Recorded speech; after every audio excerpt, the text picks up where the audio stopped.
Assalamualaikum warahmatullahi wabarakatuh. Alhamdulillah, pada kesempatan kali ini kita akan melanjutkan materi sebelumnya, dan materi yang akan kita bahas kali ini adalah hukum Hooke. Juga kita akan membahas tentang energi potensial elastis. Hukum Hooke. Pada tahun 1678, Robert Hooke menyatakan bahwa apabila pegas ditarik dengan suatu gaya tanpa melampaui batas elastisnya, pada pegas akan bekerja gaya pemulih yang sebanding dengan simpangan benda dari titik seimbangnya, tetapi arahnya berlawanan dengan arah geraknya. Nah, inilah yang disebut dengan hukum Hooke yang dikemukakan oleh Robert Hooke. Jadi gaya pemulih yang dimaksud di sini adalah F sama dengan minus K kali delta X, di mana F adalah gaya pada pegas atau biasa disebut dengan gaya pemulih, delta X adalah perubahan panjang atau pertambahan panjang, kemudian K adalah tetapan pegas. Nah, pada saat pegas itu ditarik, maka itu akan terdapat gaya pada pegas yang besarnya sama dengan gaya tarikan pada pegas tetapi arahnya berlawanan. Nah, hal ini sama dengan hukum Newton 3. Bekerjalah yang namanya F aksi sama dengan minus F reaksi.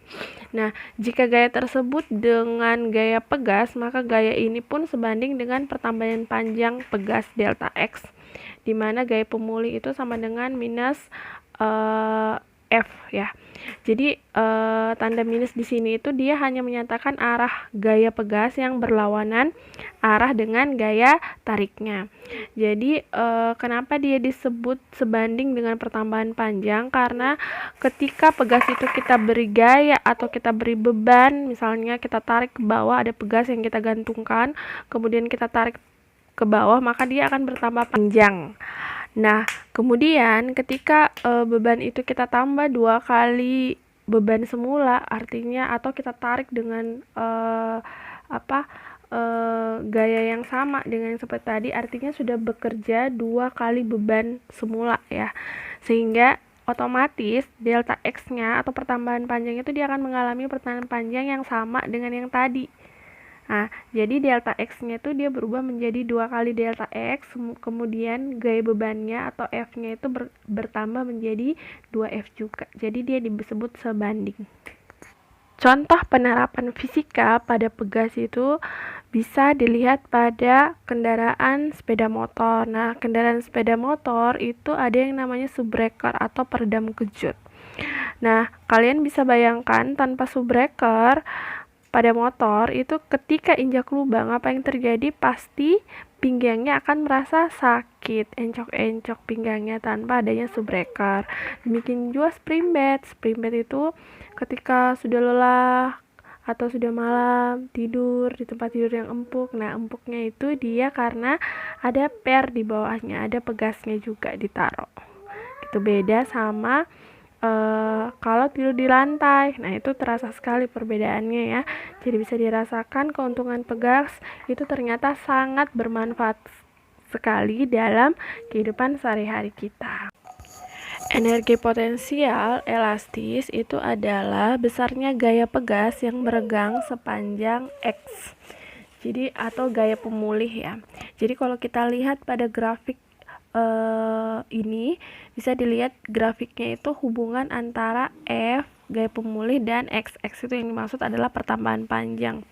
Jadi ketika gayanya itu kita beri gaya seperti ini, otomatis X-nya juga akan pertambahan panjang juga akan mengalami ketika diberi gaya ya. Kemudian jika gayanya itu kita tambahkan, maka X-nya juga itu akan bertambah menjadi 2X. Jadi kalau misalkan F-nya itu 2F, maka X-nya juga itu akan 2X. Kalau misalkan kita tambah lagi bebannya atau gayanya, kita tambah lagi gayanya, maka 3F, berarti X-nya juga akan akan 3X juga. Nah, di situ kita lihat bahwa nanti konstanta pegasnya itu akan linear. Nah, sehingga usaha yang dimaksud pada grafik ini adalah luas segitiga yang diarsir. Jadi bisa dilihat di grafiknya itu ada segitiga, itu yang diarsir. Nah, itu adalah luas. Nah, luas itu adalah 1/2 F kali X. Jadi ini karena grafiknya ini adalah hubungan antara F dengan X, maka usahanya itu adalah 1/2 F dikali X. F-nya kita sudah tahu hukum F itu sama dengan K dikali delta X ya, sehingga kalau diganti F sama dengan K dikali delta X, X-nya berubah menjadi ada 2, sehingga 1/2 KX kuadrat. Nah, usaha gaya tarik atau gaya pemulihnya itu sama dengan energi potensial pada pegas, sehingga EP itu sama dengan W. Energi potensial sama dengan 1/2 K dikali X kuadrat.